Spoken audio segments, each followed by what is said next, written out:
Church of క్రీస్తు విరోధి ఆత్మగల సంఘము. ఇదొక దుర్బోధ. ఆత్మవరాలు ఆగిపోయాయని వీరంటారు. వీరు చెప్పిన మాటల్లో 6 విషయాలు గత వీడియోలో మనం చూసాం.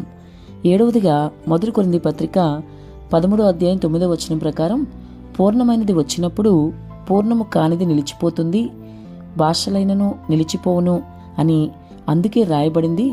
పూర్ణమైనవంటే వాక్యము, పూర్ణము కానిదంటే వరము అని వీరంటారు.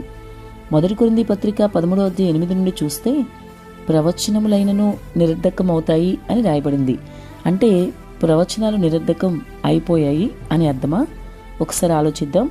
అలా అయితే క్రీస్తు రాకడ కూడా ప్రవచనమే. నేటి ప్రపంచ పరిస్థితులన్నీ ప్రవచనాలే కదా.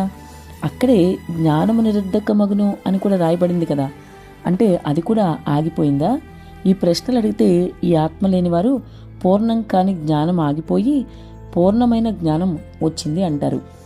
మరి పూర్ణం కాని భాషలు ఆగిపోయి మరి మనం కూడా పూర్ణమైన భాషలు వచ్చాయి అని అంటే ఇప్పుడు మాట్లాడుతుంది అంటే వీరేం చెప్తారు? మన ప్రశ్నకి వీరి సమాధానం ఏంటి అని ఆలోచిద్దాం.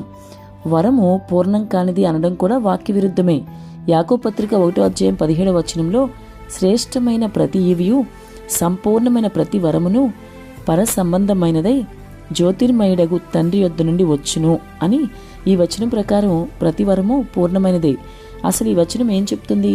ప్రేమ అనేది వరం కన్నా, విశ్వాసం కన్నా, త్యాగం కన్నా గొప్పది అని ప్రారంభించి వరాలైనా నిలిచిపోతాయి కానీ ప్రేమ నిలిచిపోదు అని చెప్తున్నాడు. మరి పూర్ణమైన అసలు విషయానికి వస్తే పూర్ణమైనది ఎవరు అంటే ఆ పూర్ణమైనది క్రీస్తే. మొదటి యోహాను పత్రిక 1వ అధ్యాయం 1-2 వచనాల్లో గమనిస్తే మనకి ఆ పూర్ణమైనది క్రీస్తే అని అర్థమవుతుంది. ఆయన వచ్చే వరకు కొంత మాత్రమే మనకు తెలుస్తుంది. ఆయన వచ్చాక మనకన్నీ తెలియబడతాయి.